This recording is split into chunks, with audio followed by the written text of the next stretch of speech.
Assalamualaikum warahmatullahi wabarakatuh. Bismillahirrahmanirrahim. Innal hamdalillah nahmaduhu wa nasta'inuhu wa nastaghfiruh wa na'udzu billahi min shururi anfusina wa sayyiati a'malina. Man yahdihillahu fala mudilla lahu wa man yudlil fala hadiya lahu. Wa ashhadu an la ilaha illallah wahdahu la syarika lahu wa ashhadu anna Muhammadan abduhu wa rasuluh. Ya ayyuhalladzina amanu taqullaha haqqa tuqatih wa la tamutunna illa wa antum muslimun. Ya ayyuhan nasu taqu rabbakumul ladzi khalaqakum min nafsin wahidah wa khalaqa minha zawjaha wa batha minhuma rijalan katsiran wa nisaa'a wattaqullaha alladzi tasaaluna bihi wal arham innallaha kana 'alaikum raqiba. Ya ayyuhalladzina amanu taqullaha wa qulu qawlan sadida yuslih lakum a'malakum wa yaghfir lakum dhunubakum wa man yuti'illaha wa rasulahu faqad faza fawzan 'azima. Amma ba'd, fa inna asdaqal hadits kitabullah wa ahsanul hadi hadi Muhammadin sallallahu alaihi wa ala alihi wasallam. Syarrul umuri muhdatsatuha wa kullu muhdatsatin bid'ah wa kullu bid'atin dhalalah wa kullu dhalalatin finnar. Alhamdulillah, kita bersyukur pada Allah Subhanahu wa taala pada hari ini, hari Rabu 16 Rajab 1441 Hijriah, kita kembali dimudahkan oleh Allah Subhanahu wa taala untuk duduk bersama di Masjid Imam Syafi'i Banjarmasin. Alhamdulillah, kita bersyukur pada Allah Subhanahu wa taala pada hari ini, hari Rabu pagi 16 Rajab 1441 Hijriah, kita duduk bersama atas takdir Allah Subhanahu wa taala di Masjid Imam Syafi'i Banjarmasin, Kalimantan Selatan, dalam sebuah kajian rutin membaca kitab Rasailu Tahumul Mar'ah Al-Muslimah, risalah penting untuk muslimah, yang ditulis oleh Fadilatul Syekh Al-Allamah Profesor Dr. Abdul Razak bin Abdul Muhsin Al-Badr hafizahumallahu ta'ala. Salawat dan salam semoga selalu Allah berikan kepada Nabi kita Muhammad sallallahu alaihi wa ala alihi wasallam, pada keluarga beliau, para sahabat, serta orang-orang yang mengikuti beliau sampai hari kiamat kelak. Dengan nama-nama Allah yang husna dan sifat-sifatnya yang ulia, kita berdoa, Allahumma inna nas'aluka ilman nafi'an wa rizqan tayyiban wa amalan mutaqabbala. Wahai Allah, sesungguhnya kami mohon kepada Engkau ilmu yang bermanfaat, rezeki yang baik, dan amal yang diterima. Allahumma inna na'udzubika min jahdil bala wa darakis syaqa wa su'il qada wa syamatatil a'da. Ya Allah, kami berlindung denganmu dari buruknya bala, musibah. Allahumma inna na'udzubika min jahdil bala wa darakis syaqa, dan kerugian yang rendah, wa su'il qada, dan takdir yang buruk, wa syamatatil a'da, dan kekalahan oleh musuh. Allahumma amin. Ahibati hafizakumullahu ta'ala, Bapak Ibu, saudara-saudari, kaum muslimin dan muslimat yang saya cintai karena Allah, para pemirsa Roja TV, para pendengar Radio Roja, dan juga ibu-ibu yang hadir di Masjid Imam Syafi'i, dan seluruh kaum muslimin yang mengikuti kajian ini dimanapun berada. Kita masih membicarakan kitab Rasailu Tahumul Mar'ah Al-Muslimah, risalah penting untuk wanita muslimah, dan masih di dalam risalah yang kedua, yaitu risalah yang kedua yang diberi judul oleh penulisnya Mau'izatun Nisa, nasihat untuk para wanita. Dan kita masih di dalam bab Hidayatul Qur'ani lil Mar'ah Al-Muslimah, petunjuk-petunjuk Al-Quran untuk wanita-wanita muslimah. Pada pertemuan sebelumnya kita sudah bahas bahwa petunjuk Al-Quran yang pertama yang disebutkan oleh penulis adalah Al-Quran memerintahkan kepada wanita muslimah untuk sangat memperhatikan perkara ibadah kepada Allah Subhanahu wa ta'ala. Karena ibadah adalah maksud dari penciptaan manusia, laki-laki ataupun perempuan. Dan yang kedua adalah yaitu Al-Quran memberi petunjuk kepada wanita muslimah agar berhijab dan senantiasa selalu berhijab dan selalu menjaga ketertutupan dari laki-laki yang bukan mahramnya dan selalu menjaga hishmah, sifat malu yang membuat seseorang wanita terjaga kesucian, kemuliaan, kehormatan dan kemaluannya. Pada pertemuan-pertemuan sebelumnya tentang hijab, kita sudah jelaskan apa makna hijab secara bahasa, secara terminologi syar'i.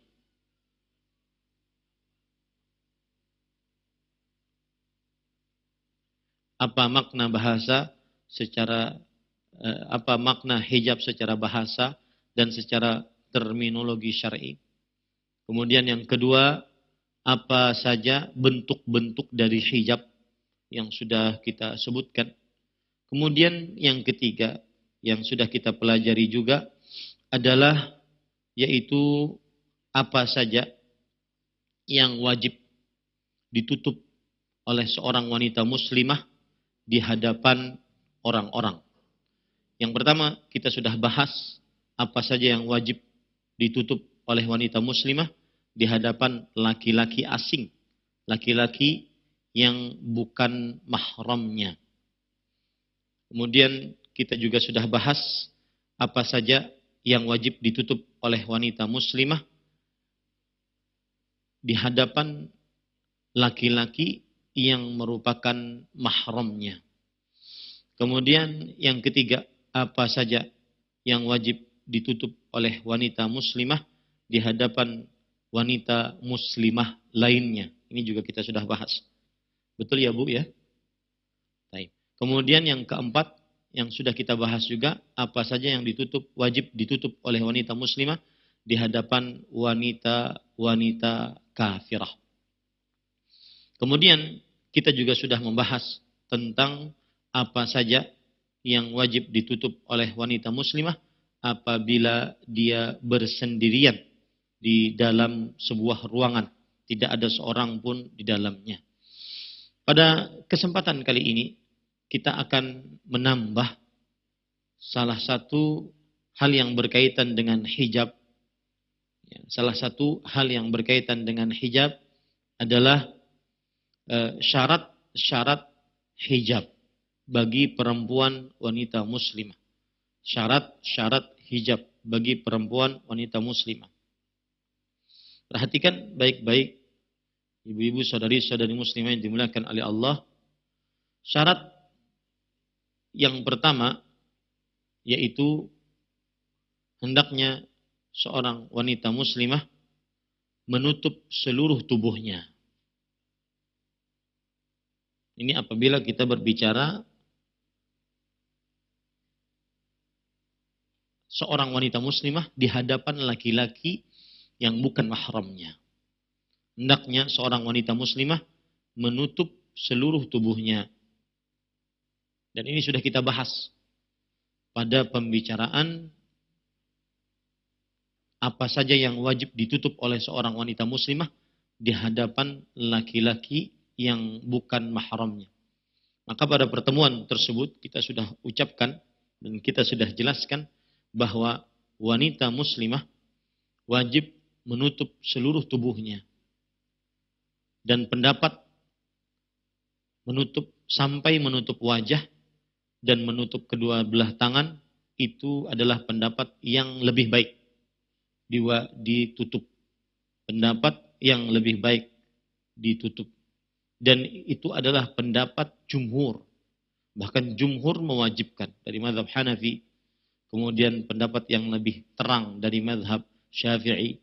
kemudian pendapat yang lebih sahih dari mazhab Hambali, dan pendapat sebagian ulama dari mazhab Maliki, dan selainnya. Bahkan dikisahkan bahwa ini adalah ijma' para kaum muslimin, bahwa wanita-wanita muslimah wajib menutup seluruh tubuhnya di hadapan laki-laki yang bukan mahramnya.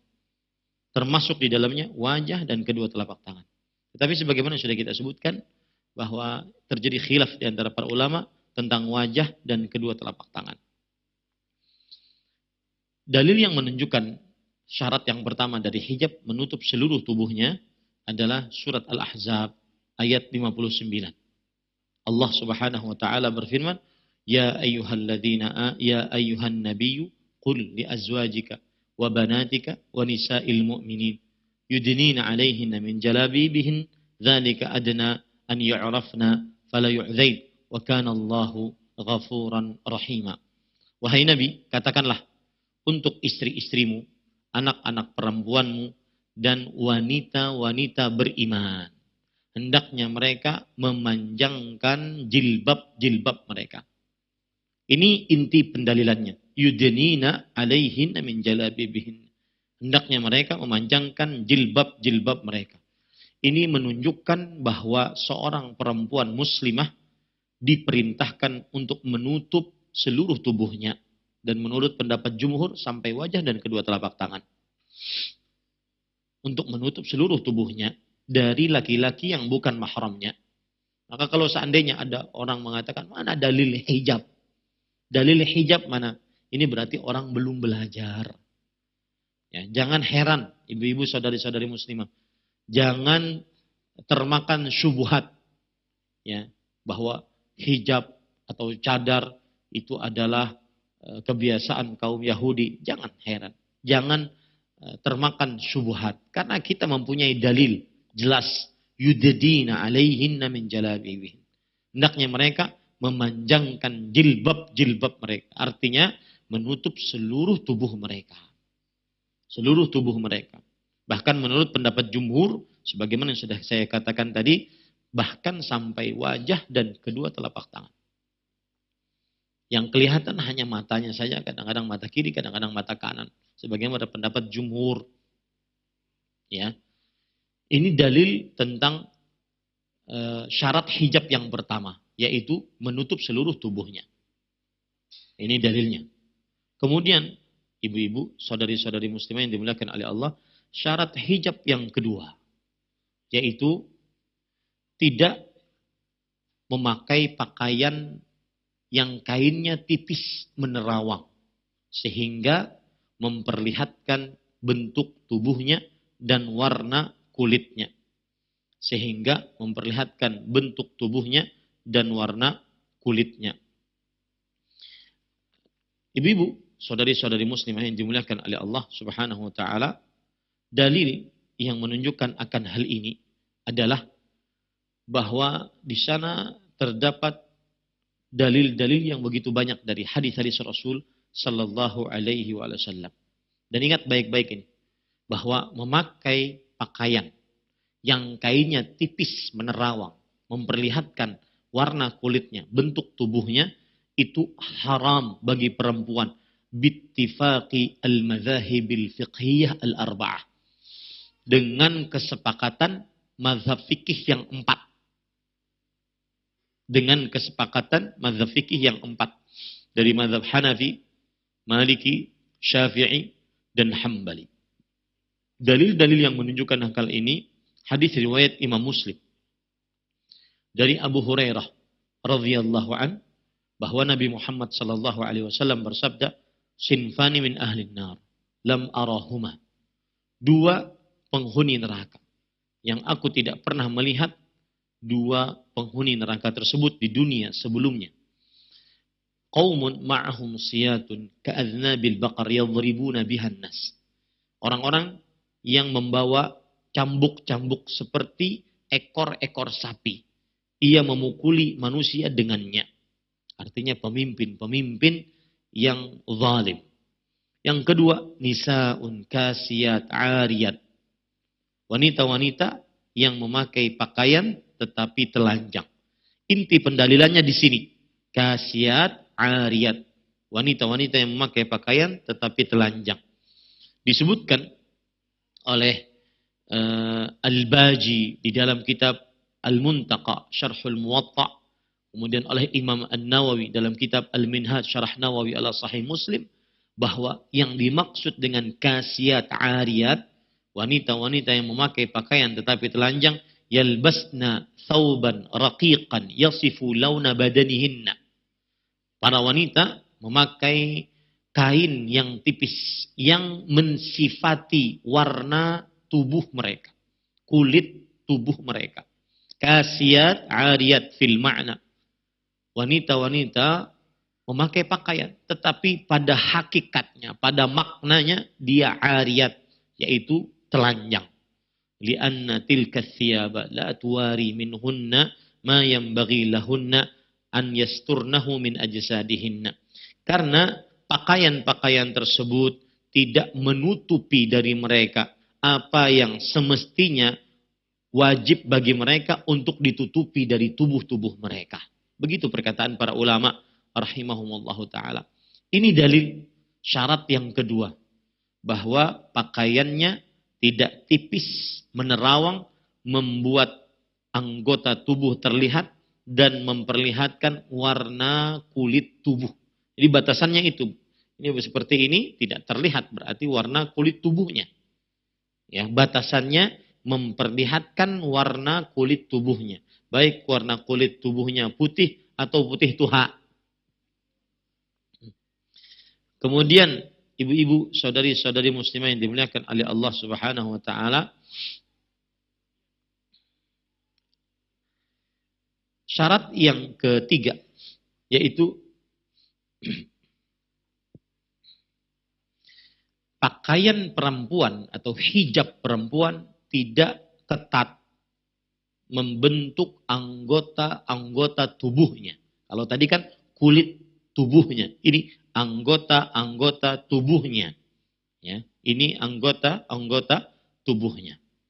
Dalil yang menunjukkan akan hal ini bahwasanya syarat hijab bagi perempuan wanita muslimah, pakaian wanita muslimah adalah tidak ketat membentuk anggota-anggota tubuhnya, yaitu dalilnya atau sebelumnya saya ingin mengingatkan bahwasanya bahkan sampai lelaki dimakruhkan memakai pakaian yang ketat.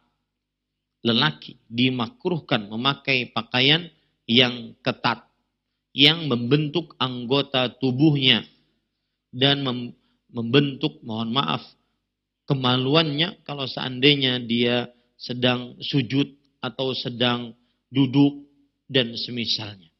Maka hati-hati, laki-laki yang memakai celana maka jangan terlalu ketat yang bisa membentuk anggota tubuhnya. Ataupun kalau seandainya memakai celana yang agak ketat, maka dia memakai baju gamis di atasnya atau baju yang menutupi auratnya. Ini penyebab, Bu, kenapa dakwah salaf kadang-kadang pakaian laki-lakinya itu tidak hanya sampai menutup pantatnya, tetapi juga menutup sampai ke pahanya. Karena kalau seandainya mereka sujud, maka bagian belakang dan bagian aurat laki-laki tersebut tidak terlihat. Itu sebabnya. Bukan karena ingin ikut-ikutan seperti orang Pakistan, Bangladesh, India. Tidak. Karena kita orang Indonesia. Ya, tetapi ada sebab agar saat memakai celana, maka tidak terlihat auratnya. Tidak terlihat bentuk dari auratnya tersebut. Dan ini adalah pendapat dari madhab Maliki dan pilihan pendapat dari Imam Ibnu Baz rahimahumullahu ta'ala. Kenapa makruh? Li ikhlalihi bil muru'ah. Karena tidak menjaga marwah.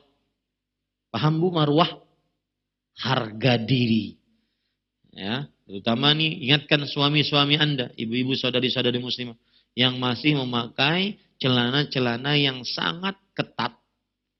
Ya, sangat ketat. Ini juga mungkin agak bermasalah saat seseorang mau olahraga.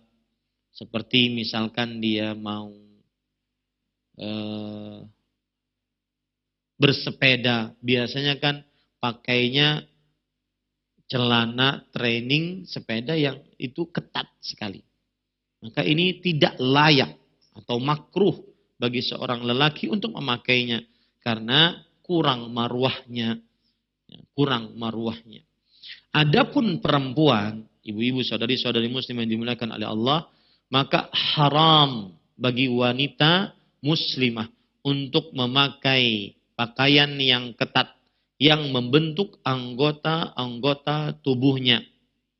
Seperti yang dilakukan oleh sebagian wanita muslimah, memakai pakaian-pakaian yang ketat yang memperlihatkan auratnya. Baik di hadapan laki-laki yang mahramnya. Apalagi yang bukan mahram. Atau di hadapan perempuan-perempuan. Seperti misalkan pakaian-pakaian celana ataupun pakaian-pakaian celana-celana ketat yang tidak dipakai kecuali di hadapan laki-laki suaminya, di hadapan suaminya. Ya, kalau di hadapan suami terserah mau pakaian apa saja. Mau gaya di perkotaan, gaya di pedesaan, gaya di tepi pantai, gaya di tengah lautan, terserah pian. Ya, gaya di hutan, terserah. Tapi untuk laki-laki yang mahram, atau bahkan lebih lagi laki-laki yang asing, maka haram untuk wanita muslimah memakai pakaian yang ketat. Ya, pakaian yang ketat. Dan ini mazhab Malik. Mazhab Maliki. Dan ini pendapatnya Imam Ibnu Taimiyah, Imam Ibnu Utsaimin, dan difatwakan oleh panitia tetap untuk fatwa dan riset ilmiah Kerajaan Arab Saudi. Dalil yang menunjukkan akan hal ini adalah hadis yang diriwayatkan oleh Imam Bukhari dari Ummu Salamah radhiyallahu anha. Ini dalil yang menunjukkan bahwa syarat ketiga hijab wanita muslimah adalah tidak ketat. Yaitu Ummu Salamah radhiyallahu anha bercerita, "Istaiqadha an-nabiy sallallahu alaihi wasallam dzata lailah, faqala subhanallah, madza unzila al-lailah min al-fitan, wa madza futiha min al-khazain, ayqidhu sawahibatil hujar." Farubba kasiyatin fid dunya ariyatun fil akhirah. Nabi Muhammad sallallahu alaihi wasallam suatu malam bangun. Kemudian beliau langsung mengucapkan subhanallah. Kemudian beliau mengatakan, apa yang telah diturunkan malam ini dari fitnah, keadaan-keadaan genting yang menyebabkan manusia, yang menyebabkan kekacauan, kemaksiatan, bahkan sampai kepada kekufuran pada manusia. Apa yang telah dibukakan dari khazain, kekayaan-kekayaan. Bangunkan wanita-wanita yang berada di dalam kamar. Berapa banyak wanita-wanita yang memakai pakaian di dunia, maka dia telanjang di akhirat. Yang dimaksud dengan pakaian di dunia dan telanjang di akhirat karena dia seperti tidak berpakaian karena seluruh anggota tubuhnya terlihat. Syarat yang keempat, yaitu ini penting juga, yaitu jangan sampai hijab dan pakaian yang dipakai oleh wanita muslimah dia membuat laki-laki lain tergoda atau perhiasan. Pakaian tersebut apabila dipakai sangat indah terlihat. Meskipun dia bercadar, meskipun dia berjilbab lebar, bergamis panjang. Tapi kalau dipakai sangat indah. Laki-laki beliuran melihatnya. Maka ini haram untuk dipakai oleh wanita muslimah. Dan dalil yang menunjukkan akan hal ini adalah surat An-Nur ayat 31. Wala yubdina zinatahunna illa ma zahara minha.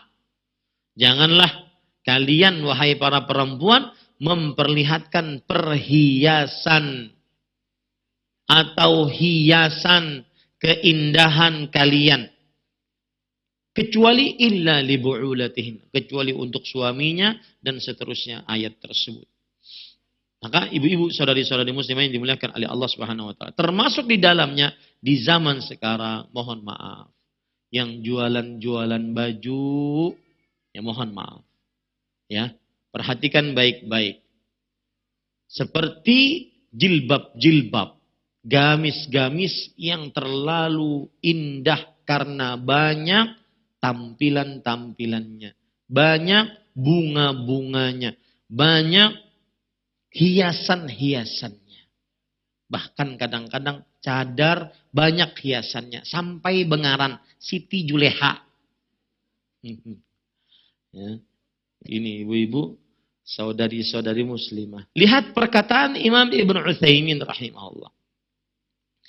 Lubsul aba'atil mutarrazah yu'tabaru minat tabarruji bizzinah. Hati-hati, ini dosa besar mendatangkan laknat. Kalau sudah laknat, maka tidak aman hidup di dunia.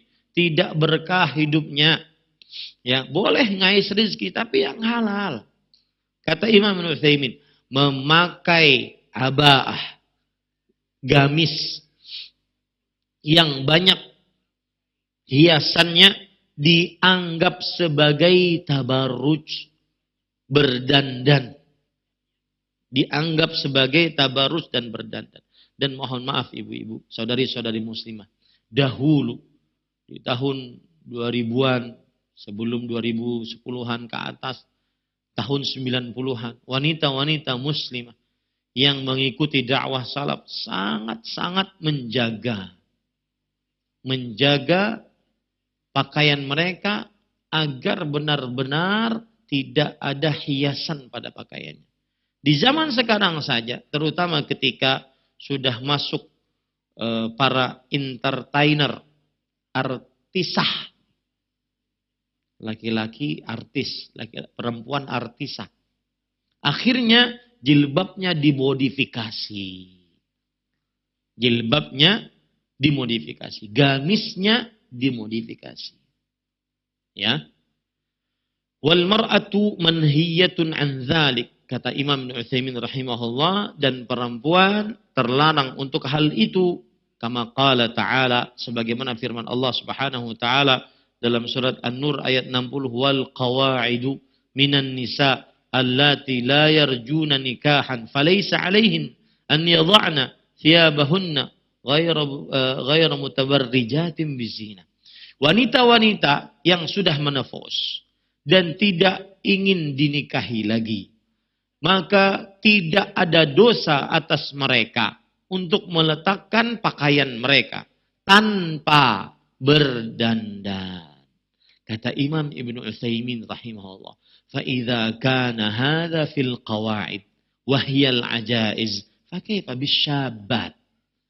Kalau seandainya hukum ini ditujukan oleh Allah, redaksinya kepada wanita-wanita menafus yang sudah nini-nini,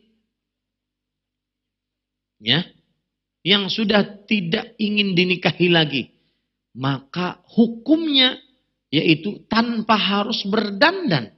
Bagaimana wanita-wanita yang muda, yang masih lincah, jalan gemulai, masih menggoda laki-laki dan seterusnya. Maka hati-hati, kembalilah kepada khitah al-ula. Kembali kepada pakaian-pakaian terdahulu, ibu-ibu, saudari-saudari muslim. Dan ini juga PR buat saya pribadi, untuk istri, anak-anak saya. Ya. Maka hati-hati ibu-ibu, saudari-saudari muslimah yang dimuliakan oleh Allah Subhanahu wa ta'ala. Syarat yang keempat, pakaian tersebut bukan pakaian perhiasan. Artinya kalau dipakai, maka dia akan sangat indah terlihat. Baik itu karena warnanya pinky-winky misalkan, ataupun karena hiasan-hiasannya yang ada pada pakaian tersebut banyak, ataupun banyak brokat-brokatnya, banyak swarovskinya misalnya. Ya. Macam-macam di zaman sekarang. Saya pernah di Mekah, hajian. Kemudian ada kawan saya manggil dari dalam hajian. Ada kawan saya manggil dari dalam mobil. Ustaz, sini. Oh ya, siap. Assalamualaikum. Saya lihat di mobil, ada mantan artisah. Sekarang sudah jadi pendakwah, pakai cadar. Tapi cadarnya banyak Swarovskinya. Ya, ini tidak benar.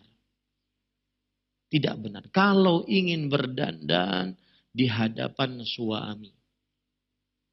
Itu yang harus ada dalam benak wanita muslimah. Jika ingin berdandan, maka tempatnya di depan suami. Berpakaian yang indah-indah itu di depan suami. Nah, timbul sekarang pertanyaan. Ustadz, saya jualan baju. Banyak brokatnya. Banyak bunga-bunganya. Warnanya. Tapi saya tujukan agar mereka pakai di dalam rumah di depan suaminya. Apa hukumnya saya jualan baju tersebut? Maka jawabannya asal hukumnya adalah halal jika Anda tahu perempuan tersebut tidak memakai di luar rumah yang menggoda laki-laki. Ya, wah sulit Ustaz. Masa kita takuni ikam hendak nungkarkah? Hendak makai di mana ikam?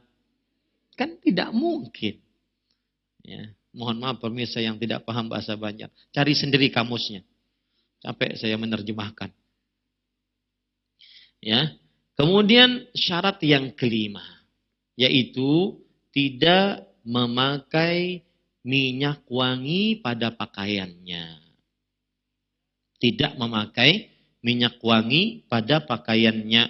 Dalilnya hadis riwayat Imam Muslim.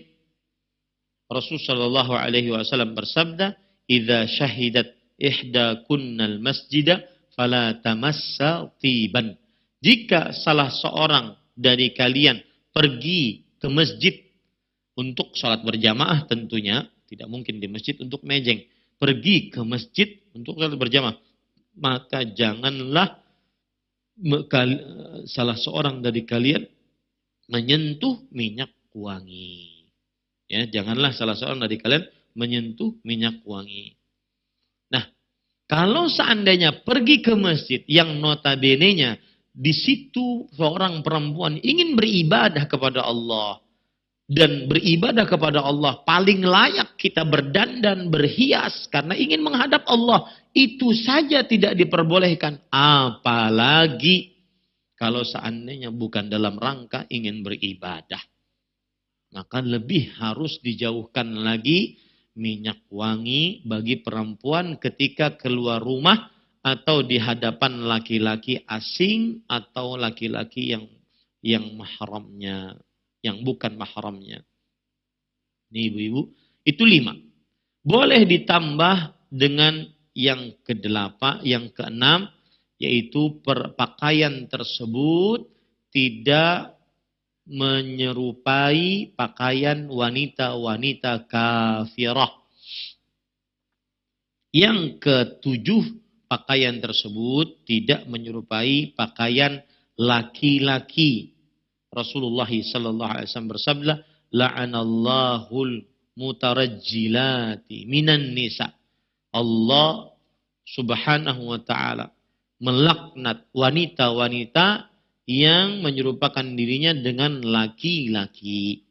Yang ke-8 adalah pakaian tersebut, ibu saudari-saudari muslimah, bukan merupakan pakaian yang syuhrah. Apa itu pakaian syuhrah? Ibu-ibu saudari-saudari muslimah, disebutkan dalam hadis yang sahih tentang pakaian syuhrah, yaitu pakaian yang jika seorang manusia memakainya, maka dia akan terlihat sangat mencolok di tengah manusia. Ya, dia akan terlihat sangat mencolok di tengah manusia. Baik itu karena warnanya, baik itu karena bentuknya, baik itu karena hiasan-hiasannya, ya. Maka ini termasuk daripada pakaian yang terlarang. Baik bagi perempuan ataupun bagi laki-laki. Ya, baik bagi perempuan ataupun bagi laki-laki.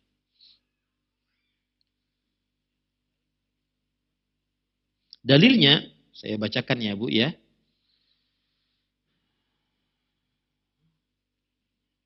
Hadis riwayat Imam Abu Dawud di dalam kitabnya As-Sunan, dan Imam An-Nasai dalam kitabnya As-Sunanul Kubra, dan Imam Ibnu Majah dan Imam Ahmad dalam kitabnya Al-Musnad, dan hadisnya dihasankan oleh Imam Al-Albani rahimahullahu taala dari Abdullah bin Umar radhiyallahu anhuma, Rasulullah sallallahu alaihi wasallam bersabda, "Man labisa thawba syuhratin fid dunya albasahu Allahu thawba madhallatin fil yaumal qiyamah." Barang siapa, ini berarti laki-laki perempuan, siapa saja yang memakai pakaian syuhrah. Pakaian namanya apa Bu? Syuhrah. Apa Bu namanya? Syuhrah. Di dunia. Niscaya Allah pakaikan kepadanya pakaian kehinaan hari kiamat. Ya, pakaian kehinaan hari kiamat. Kita ingin tahu perkataan-perkataan para ulama, apa yang disebut dengan pakaian syuhrah. Perhatikan baik-baik, ibu-ibu, saudari-saudari yang dimuliakan oleh Allah Subhanahu wa taala. Disebutkan di dalam kitab Al-Mabsut yang ditulis oleh As-Sarkhasi.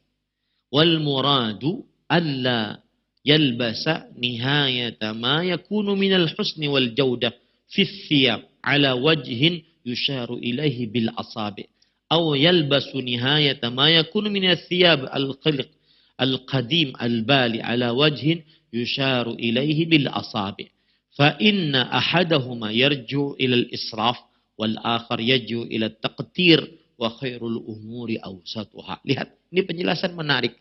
Kata beliau, yang dimaksud dengan pakaian syuhrah adalah pakaian yang apabila dipakai, maka ujung-ujungnya terlalu bagus, terlalu baik. Sehingga orang mengatakan, terlalu mencolok, mencilang. Ya, pokoknya terlalu.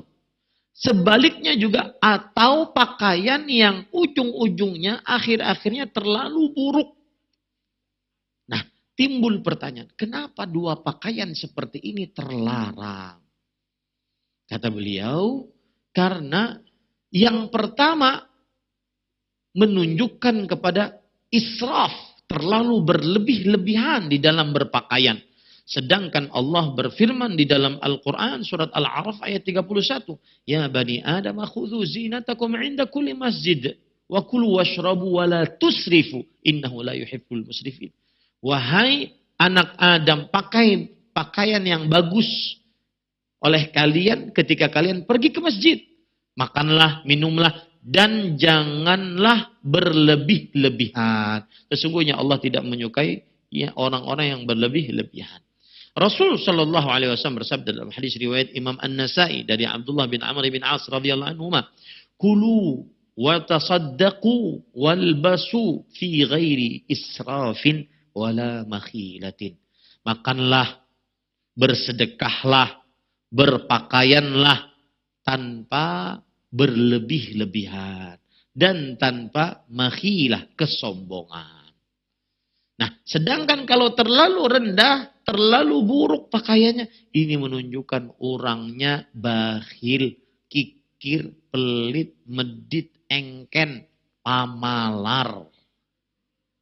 Nah, itu dilarang. Itu yang disebut dengan syuhrah.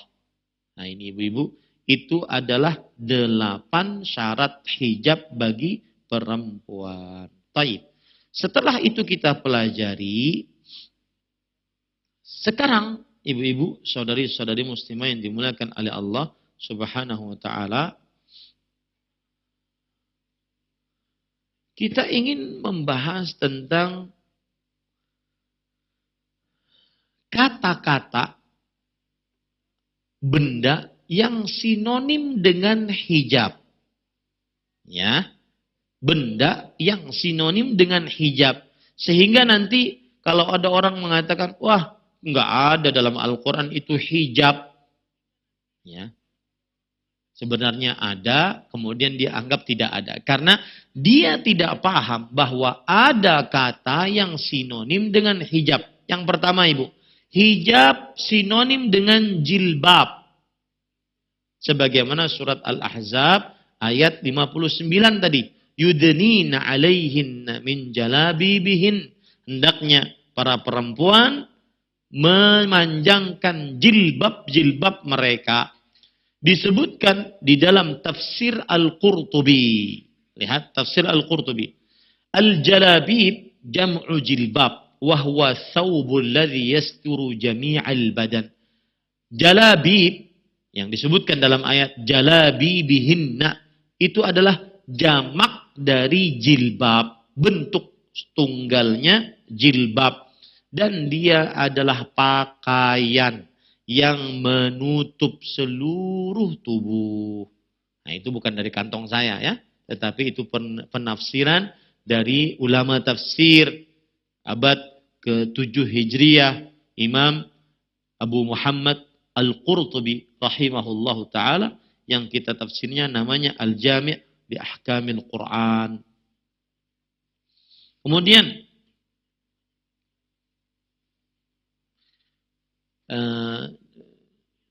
kata jilbab juga disebutkan oleh Rasul sallallahu alaihi wasallam dalam hadis riwayat Bukhari dari Ummu Atiyah radhiyallahu anha. Beliau berkata, "Umirna an nukhrijal huyyadha minal 'idain atau yaumal 'idain wa dhawatil khudur fayashhadna jama'atal muslimin wa da'watahum wa ya'tazilul huyyadha an musallahunna." Qalat imra'atun ya Rasulullah ihdana laysa laha jilbabun qala litulbisha sahibatuha min jilbabiha. Kata Ummu Atiyah, kami diperintahkan, kami perempuan diperintahkan, yang memerintahkan berarti Rasulullah, untuk mengeluarkan wanita-wanita haid pada hari Idul Adha, wanita-wanita yang dipingit, yang perawan pada hari Idul Adha, Idul Fitri, agar mereka menyaksikan kesatuan kaum muslimin dan juga doa-doa yang dipanjatkan oleh kaum muslimin. Dan hendaknya wanita-wanita haid menyendiri dari tempat sholatnya kaum muslimin. Lalu seorang perempuan berkata, wahai Rasulullah, salah seorang dari kami tidak memiliki jilbab. Ini pelajaran bagi ibu-ibu. Bayangkan, wanita-wanita mulia tersebut tidak memiliki jilbab. Sedangkan sebagian dari wanita-wanita muslimah jilbabnya kebanyakan. Nah, kebanyakan. Betul apa betul? Hah? Kenapa suaranya bahalus? Litul bisaha sahibatuha. Kata Rasul sallallahu alaihi wasallam, kalau begitu kawannya memakaikan jilbabnya kepada kawan yang tidak punya jilbab tadi. Ada dua makna di sini. Kawannya meminjamkan atau kawannya berdua dengan kawannya dengan jilbabnya. Wanita-wanita diridhoi oleh Allah, dijamin surga. Ternyata berpakaiannya seperti itu. Nah, ini ibu-ibu menunjukkan bahwa ya, dalil dari hadis ini yang menjadi kebiasaan di tengah para sahabat adalah bahwa seorang perempuan tidak keluar rumah kecuali dengan jilbab. Dan Rasulullah SAW tidak mengizinkan mereka untuk keluar tanpa jilbab. Buktinya Rasulullah SAW mengatakan litulbisaha sahibatuha min jilbabiha. Hendaknya sahabatnya memakaikan dari jilbabnya kepada perempuan yang tidak punya jilbab tersebut. Jadi kalau sudah memahami ini, dia akan paham. Oh ternyata hijab itu ada dalilnya. Kenapa? Karena salah satu dari sinonim hijab adalah jilbab. Sinonim hijab yang kedua yaitu al-khimar. Allah berfirman dalam surat An-Nur ayat 31, "Wal yadribna bi khumurihinna ala juyubihinna." Hendaknya para wanita mengikat jilbab-jilbab mereka, penutup-penutup mereka di atas leher mereka.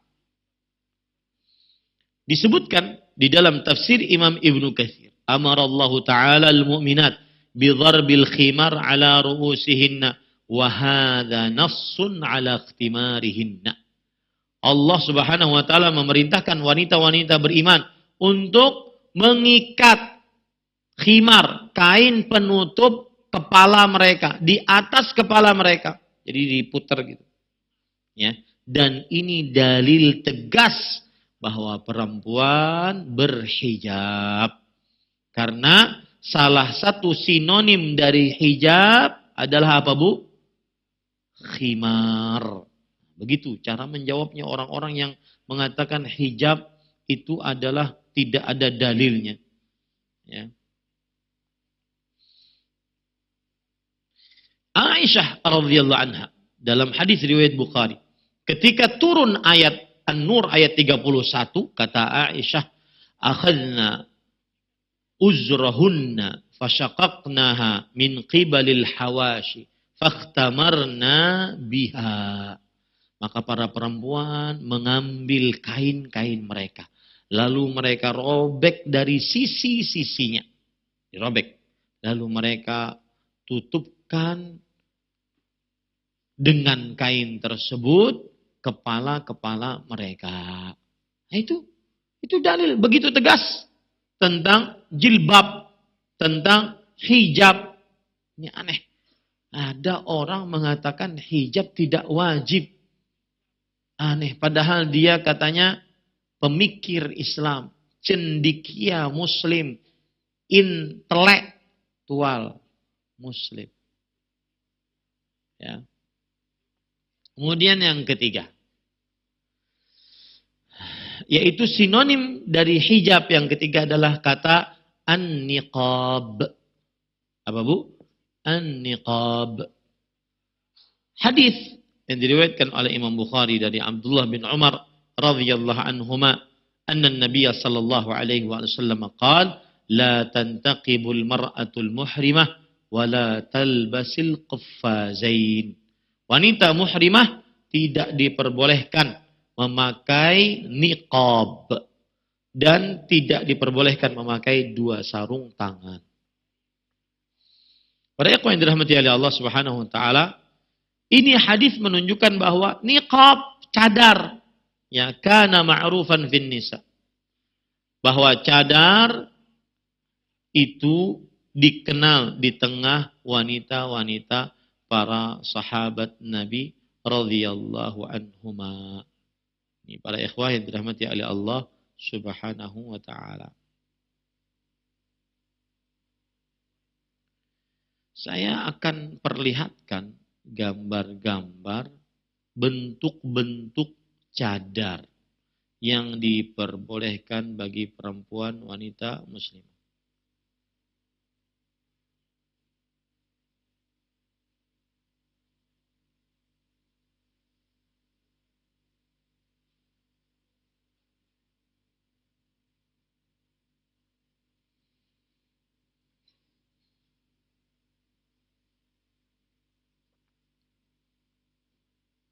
Ya, kita sambil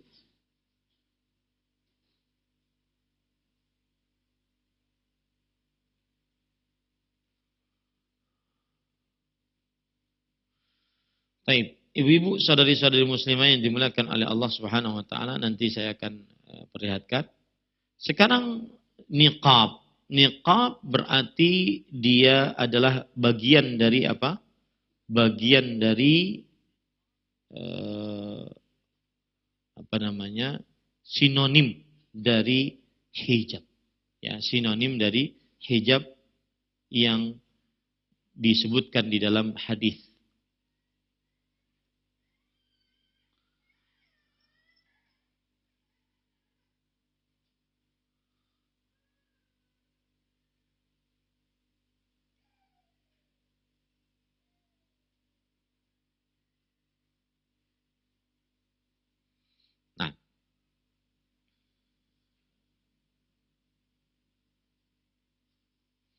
Sekarang yang ke berapa, Bu? Yang keempat. Al-burqu'. Ini sinonim dari hijab. Al-burqu'. Ya, ini sinonim dari hijab. Sebagaimana hadis riwayat Bukhari, ya, secara muallaq, artinya tanpa sanad. Kemudian diriwayatkan oleh Imam Baihaqi secara sanad sampai kepada Rasulullah Sallallahu Alaihi Wasallam, dan hadisnya disahihkan oleh Imam Ibnu Taimiyah, kemudian Imam Al Albani rahimahullahu taala, bahwa Aisyah radhiyallahu anha berkata, talbasul muhrimatu ma sya'at illa al burqu'a wal mutawarrida bil usfur. Seorang wanita muhrim atau yang sedang berihram boleh memakai pakaian apa saja kecuali burqu'. Ya. Nah, ini yang ingin saya tadi sampaikan kepada ibu-ibu. Ini ada al-burqu'. Ini sering saya gunakan karena kita ini di zaman yang canggih sekali, maka kita ingin memperlihatkan menggunakan menggunakan teknologi sehingga kita benar-benar tahu. Coba ulama-ulama terdahulu ingin menjelaskan tentang sesuatu sedangkan tidak tahu gambarnya. Mereka akhirnya tidak bisa menjelaskan dengan baik dan benar. Ya. Nah, ini contohnya, contoh daripada jilbab, ya ibu-ibu.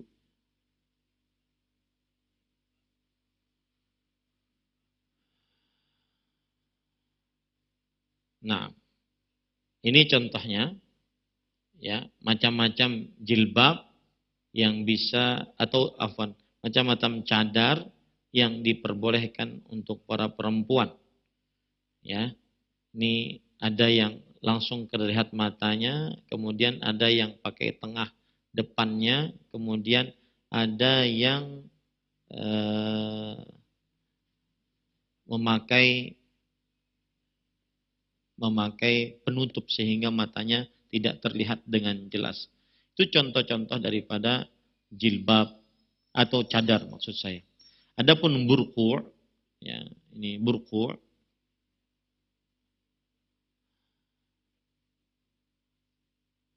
Burqu' itu seperti topeng.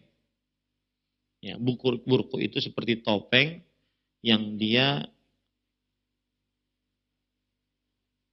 menutup hidung, mulut, dan dia tidak seperti cadar. Dia menutup hidung dan mulut, dan dia tidak seperti cadar. Ini namanya burqu', Ibu. Ya. Nah, dia menutup mulut dan hidung, dan dia ada yang dipakai. Ya, ada sesuatu yang dipakai. Jadi bukan kain, tetapi materi yang keras yang dipakai yang menutup hidung dan mulut sehingga matanya saja terlihat. Nah, ini burqu'. Kita lanjutkan.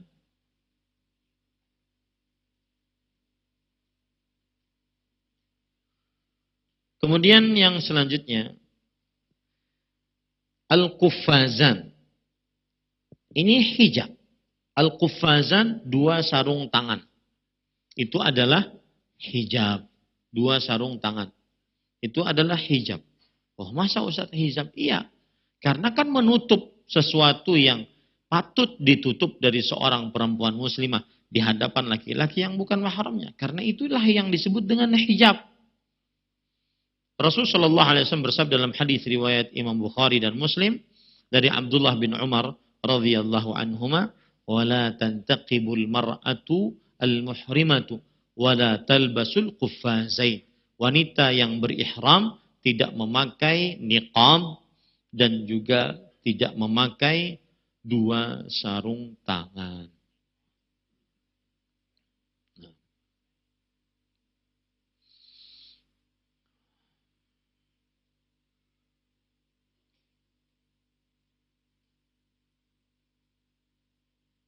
Baik. Saya akan lanjutkan pembicaraan kita dari kitab Mau'izatun Nisa. Itulah bagian yang ketiga, ibu-ibu, tentang hijab, dan insya Allah sudah mencukupi itu tentang hijab. Ya, maka termasuk daripada pembicaraan yang sangat penting di zaman sekarang yang sering dikaburkan oleh orang-orang munafik yang tidak bertanggung jawab adalah perkara hijab. Mereka hanya ingin kaum wanita muslimah terbuka auratnya. Mereka hanya ingin kaum wanita muslimah terbuka auratnya. Jadi jangan sampai heboh dengan subuhat-subuhat yang mereka ucapkan. Karena kita punya dalil dari Al-Quran, hadis Rasul. Sudah itu mencukupi. Anda bisa jawab subuhatnya atau tidak bisa jawab, bukan urusan. Ya. Baik, sekarang hidayatul Quran yang ketiga untuk wanita muslimah. Wa an tahdhara minat tabarruji was-sufuri fi'la ahlil jahiliyatil juhala. Qala ta'ala wa la tabarrajna tabarrujal jahiliyatil ula.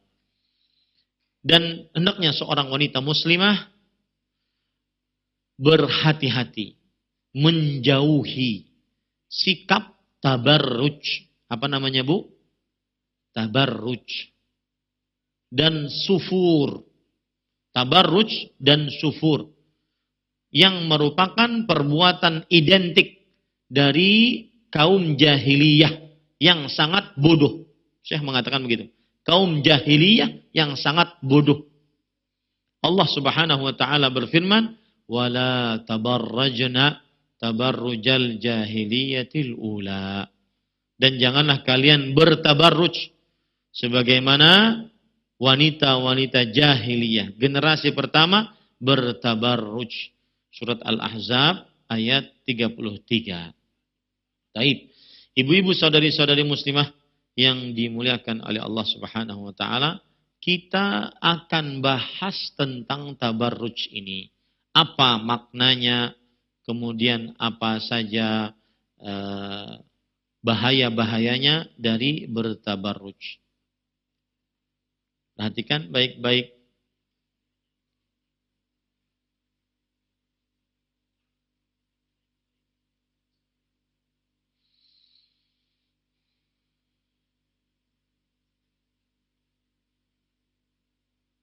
Ya. Secara bahasa disebutkan di dalam kitab Kamus Besar Bahasa Arab, Lisanul Arab, yang ditulis oleh Ibnu Manzur. Begitu juga ditulis di dalam kitab Kamus Besar Bahasa Arab, Al-Qamusul Muhit, dan juga Al-Mu'jamul Wasit, bahwa secara bahasa at-tabarruj adalah ibda'ul mar'ah zinataha. Seorang perempuan memperlihatkan perhiasannya, wa izharu wajhiha, dan memperlihatkan wajahnya, wa mahasini jayyidiha lirijal, dan tempat-tempat indahnya ataupun bagian-bagian indahnya untuk laki-laki. Wa kullu ma tastad'i bihi syahwatuhum hatta takassur wa tabakhtur fi misyatiha ma lam yakun dzalika lizauj. Dan setiap apa saja yang mengajak atau menumbuhkan syahwat mereka sampai tata jalan yang lemah gemulai di dalam jalannya, selama itu bukan untuk suami, maka itu disebut dengan tabarruj. Saya ulangi, tabarruj adalah seorang perempuan memperlihatkan keindahannya, wajahnya, dan bagian-bagian tubuhnya yang indah kepada lelaki. Dan setiap apa saja yang menumbuhkan syahwat para lelaki sampai kepada tata cara jalannya yang lemah gemulai, melenggak-lenggok, selama itu tidak ditujukan kepada suami. Itu makna tabarruj secara bahasa yang diambil dari kata kerja tabarraja, yatabarruju, yatabarraju. Ya, itu maknanya.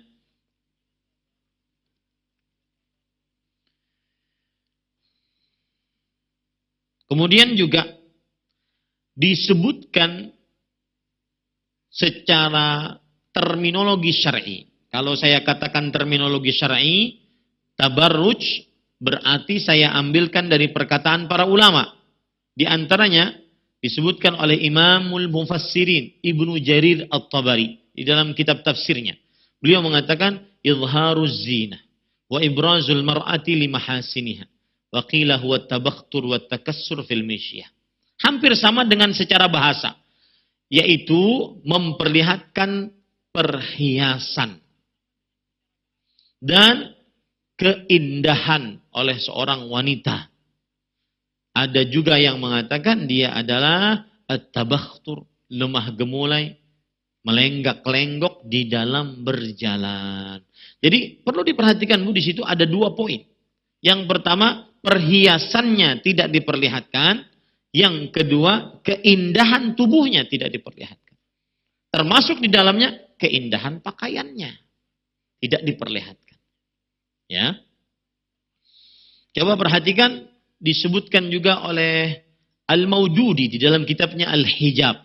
Beliau mengatakan, kullu zinah, setiap perhiasan, au tajammul, atau kecantikan, taqsudul mar'atu biizharih, yang mana seorang perempuan bermaksud memperlihatkannya, antahluwa fi a'yunir ajanib, agar indah dipandang laki-laki yang bukan mahramnya, hattal qinna' alladhi tasturu bihil mar'ah inin tukhiba minal alwanil bariqah, sampai, lihat Bu, sampai cadar yang menutupi wajah perempuan jika diambil dari warna-warna yang indah, yang mencolok, ya, yang mencolok, wasyaklul dzadzab, dan bentuk yang menawan hati, likai taladzu bihi a'yunun nadhirin, agar mata-mata yang melihat merasa lezat, merasa indah. Fahuwa min madhahiri tabarrujil jahiliyati aidan, maka dia termasuk daripada bertabarruj ala jahiliyah juga. Itu Bu, makna dari tabarruj. Jadi kalau kita bisa runut, tabarruj itu memperlihatkan perhiasan, 1. Memperlihatkan kecantikan, 2. Memperlihatkan keindahan tubuh, 3. Yang keempat, memperlihatkan pakaian yang menawan, 4. Itulah tabarruj ibu. Ibu bisa mengukur pakaian ibu ketika keluar rumah, apakah ini tabarruj atau tidak. 1, apa tadi Bu? Perhiasan. Seperti apa? Gelang tangan, gelang kaki, cincin. Ulun pernah melihat perempuan berjualan soto, kemudian memakai emas dari mulai sini ke sini. Jadi sidin meracik soto ngalih benar. Subhanallah. Ya, perhiasan. Yang kedua apa Bu?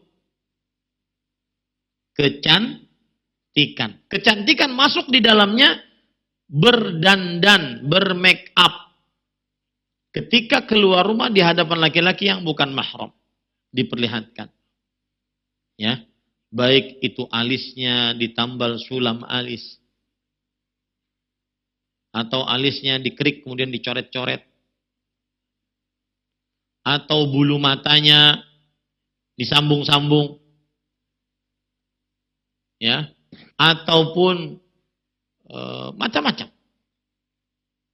ya, macam-macam. Kemudian yang ketiga apa Bu tadi? Anggota tubuhnya. keindahan anggota tubuhnya. Yang keempat apa? Pakaiannya yang menawan. Itulah tabarruj. Nah, insya Allah kita akan lanjutkan tentang tabarruj ini, Ibu. Pada pertemuan sebelumnya saya akan sebutkan nanti bahaya dan ancaman wanita yang bertabarruj. Semoga bisa kita lanjutkan pada pertemuan yang akan datang. Wallahu alam. Sallallahu Nabi Muhammad. Walhamdulillahirabbil alamin. Silahkan Akhi Ari. Hafizahullah ta'ala. Barakallahu fikum wa jazakallahu khairan. Terima kasih Ustadz atas bimbingan dan pelajaran yang bermanfaat yang telah disampaikan pada kesempatan pagi hari ini langsung dari Masjid Imam Syafi'i, Banjarmasin, Kalimantan Selatan. Selanjutnya kami akan berikan kesempatan bagi Anda yang bertanya, silahkan. Kami bacakan dari pesan singkat. Assalamualaikum Ustadz. Dari Umi Iqbal di Bogor.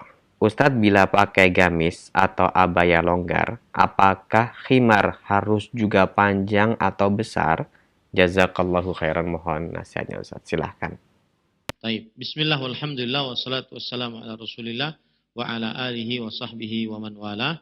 Khimar, maka apabila setelah khimar dia memakai jilbab, kain yang menutupi khimar, maka dia boleh memakai khimarnya pendek.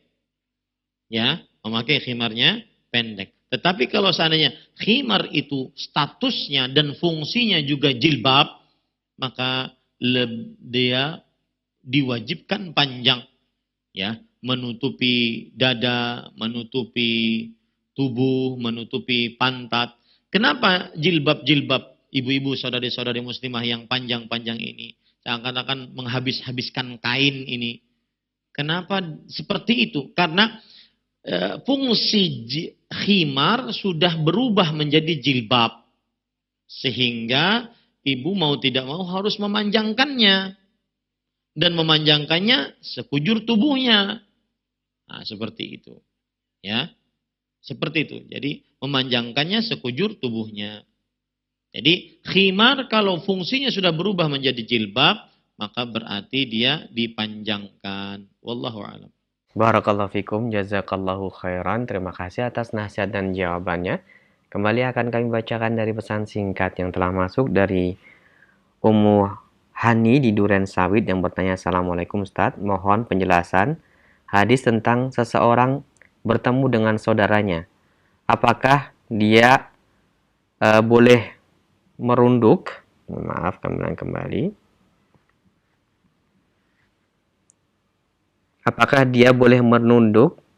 Nabi menjawab, tidak boleh. Apakah boleh memeluk dan mencium? Tidak boleh. Apakah boleh menjabat tangan? Ya, boleh jika dia mau. Larangan untuk memeluk dan mencium, apakah hukumnya mubah, makruh atau haram, Ustaz? Jika kita hanya melakukan jabat tangan yang tidak sepopuler cipika-cipiki, apakah hal tersebut termasuk menegakkan sunnah Nabi yang pahalanya setara 50 sahabat di akhir zaman? Silakan Ustaz. Ya, bismillah walhamdulillah wassalatu wassalamu ala rasulillah wa ala alihi wa sahbihi wa man wala. Hadis yang disebutkan tersebut, larangan itu adalah hukumnya yaitu makruh, karena saya melihat bahwa hadis tersebut adalah hadis antara seorang perempuan dengan mahramnya. Tapi makruh karena perempuannya tersebut sudah baligh, kemudian juga laki-lakinya tersebut juga sudah balik. Dikhawatirkan nanti menjadi godaan tersendiri. Wallahu a'lam. Nah. Baik Ustaz, pertanyaan selanjutnya dari Umuraka di Depok yang mau bertanya, kalau seseorang yang memakai niqab pada waktu sholat di masjid, khususnya di Indonesia bukan di Masjidil Haram, niqabnya harus dibuka atau boleh tetap dipakai Ustaz? Jazakallahu khairan. Mohon nasihatnya Ustaz, silakan. Bismillah walhamdulillah wassalatu wassalamu ala rasulillah. Kalau seandainya masjidnya tersebut terbuka seperti yang terjadi pada masjid-masjid di tempat umum di Indonesia terbuka, maka wanita-wanita yang bercadar dia tetap saja dianjurkan untuk menutup wajahnya, karena sehingga tidak terjadi godaan dan fitnah di tengah para kaum lelaki. Ya, kalau seandainya masjidnya terbuka, terutama di masjid-masjid umum. Ya. Tetapi kalau seandainya tempatnya tertutup seperti sekarang ini, Masjid Imam Syafi'i hijabnya rapat, kemudian tidak ada laki-laki yang bisa melihatnya, maka silahkan dia membuka cadarnya, tidak mengapa. Wallahu a'lam. Nah. Iya Ustadz, barakallahu fikum, jazakallahu khairan, terima kasih atas nasihat dan jawaban yang bermanfaat yang telah disampaikan oleh Ustadz. Semoga menjadi nasihat yang bermanfaat untuk kita semuanya. Berikutnya kami memberikan kesempatan bagi Anda yang ingin bertanya melalui via telepon, silahkan. Assalamualaikum. Waalaikumsalam. Dari Umu Abdurrahman di Lampung. Mohon maaf suara terputus-putus Umu.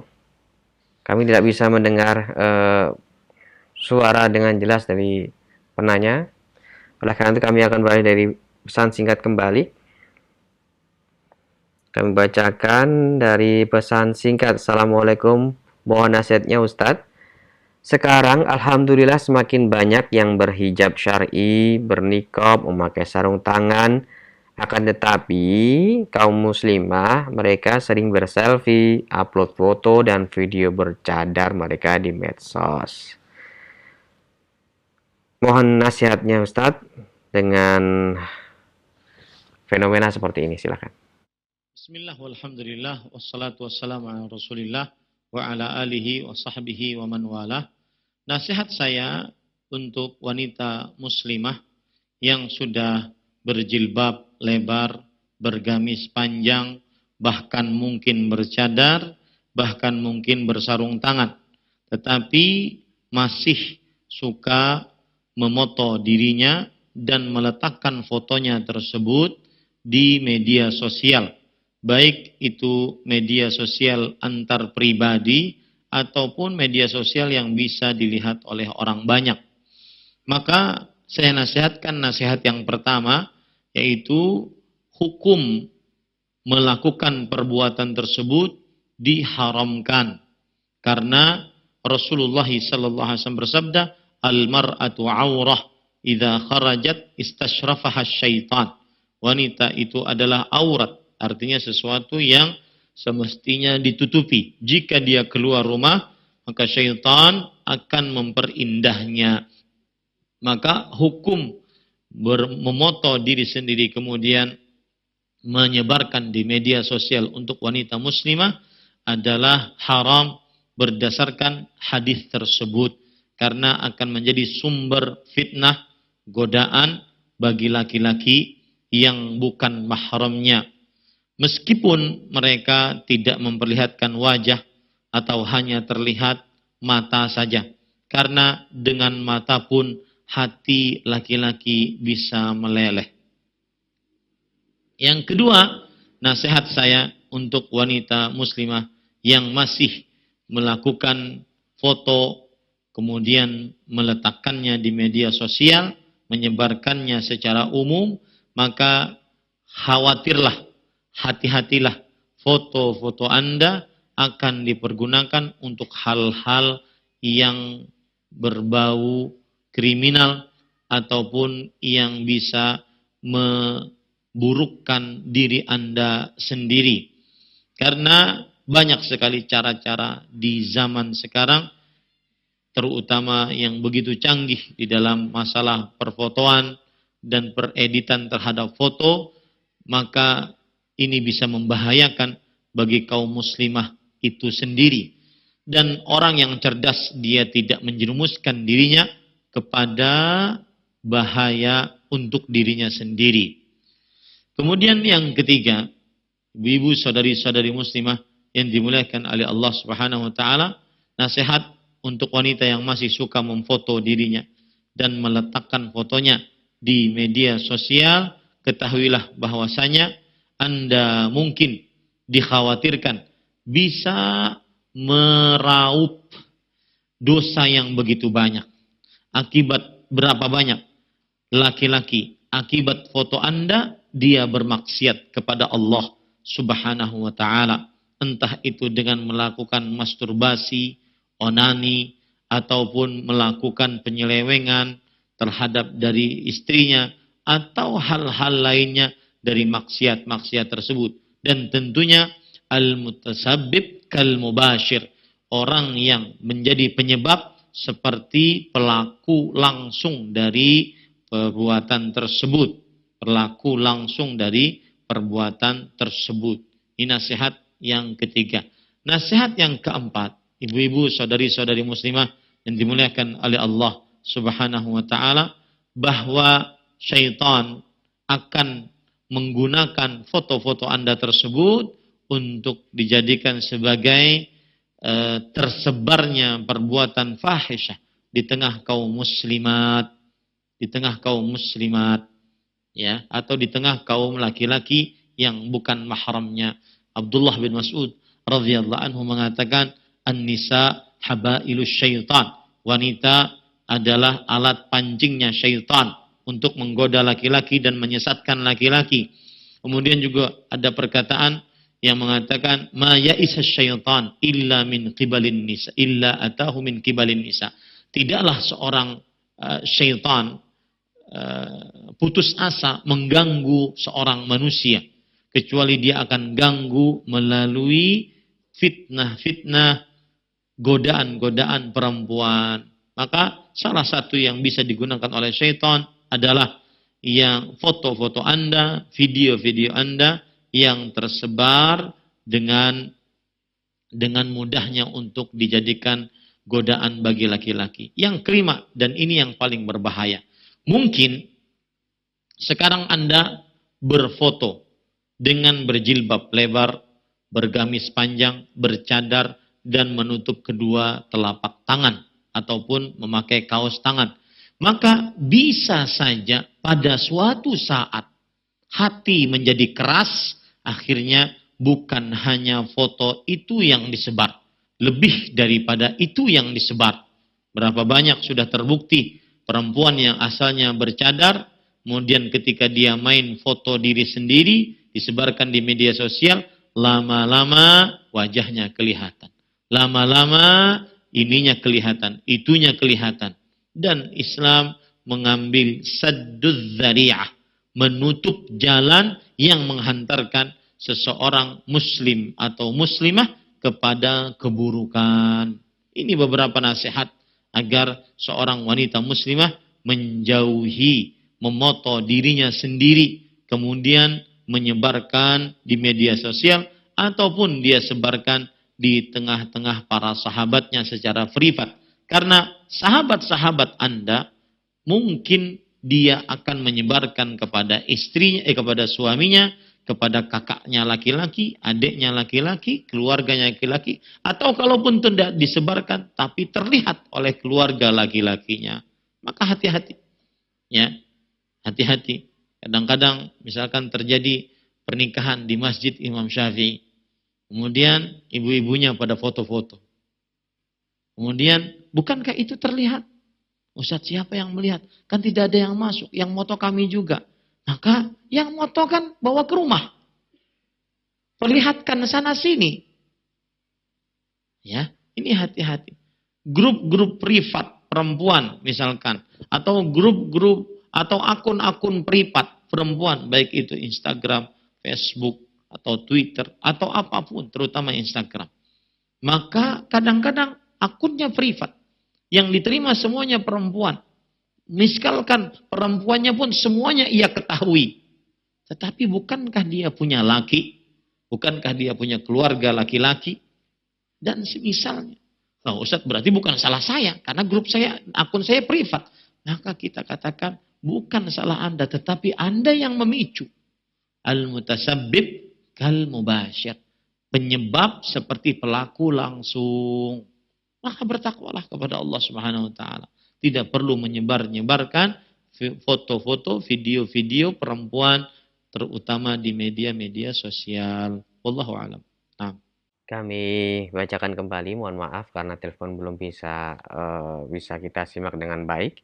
Pertanyaan berikutnya dari Ayu di Bekasi. Assalamualaikum Ustadz. Pertanyaannya adalah bagaimana hukumnya wanita yang bekerja di tempat yang mayoritas ikhwan yang sudah mengaji. Tapi kebanyakan rekan kerjanya adalah ikhwan dan pekerjaannya sebagai resepsionis akhwat. Ini tidak sehingga membuat saya tidak merasa nyaman dari fitnah atau tidak merasa aman dari fitnah. Namun orang tua saya menginginkan agar bekerja. Mohon nasihatnya Ustadz. Jazakallahu khairan. Silahkan Ustadz. Bismillah, walhamdulillah, wassalatu wassalamu ala rasulillah. Ini banyak kejadian.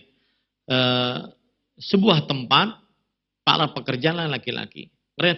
Resepsionisnya perempuan. Maka saya katakan, lebih baik Anda mencari pekerjaan yang memang Anda berada di tengah para perempuan. Adapun orang tua Anda memaksa Anda untuk bekerja, maka kerja di tempat yang memang kehormatan Anda, kesucian, kemaluan Anda terjaga. Jangan sampai menaati orang tua dengan paksaan orang tua, tidak nyaman dengan orang tua, ingin bakti kepada orang tua, tetapi membahayakan Anda. Itu namanya lilin. Kita tidak boleh taat kepada makhluk dalam perihal bermaksiat kepada Allah. Lilin menerangi orang lain, tetapi dirinya sendiri terbakar. Allahu a'lam. Nah, dan kami bacakan untuk pertanyaan terakhir karena terbatasnya waktu. Assalamualaikum Ustadz, dari Ummu Halwa yang bertanya, Ustadz bagaimana dengan penggunaan cadar tali? Apakah ini diperbolehkan? Kemudian bagaimana bila daerah tersebut wanita biasa menggunakan motif bunga dan berwarna? Apakah diperbolehkan menggunakan abaya yang bermotif tersebut? Silakan Ustadz. Bismillah, alhamdulillah, wassalatu wassalamu ala rasulillah. Maka jawabannya, semua pakaian yang mendatangkan keindahan dijauhi. Semua pakaian yang mendatangkan keindahan, yang indah dipandang oleh laki-laki, dijauhi. Kembali kepada pakaian-pakaian wanita-wanita muslimah di zaman para sahabat Nabi radhiyallahu anhu. Kalau Anda ingin berpakaian yang mendatangkan keindahan, baik itu dengan motif bunga, motif macam-macam yang mendatangkan keindahan, maka berpakaianlah itu di hadapan suami Anda. Wallahu a'lam. Ini yang bisa kita sampaikan. Wallahu a'lam. Wassallallahu nabiyana Muhammad. Walhamdulillahi rabbil alamin. Wassalamualaikum warahmatullahi wabarakatuh.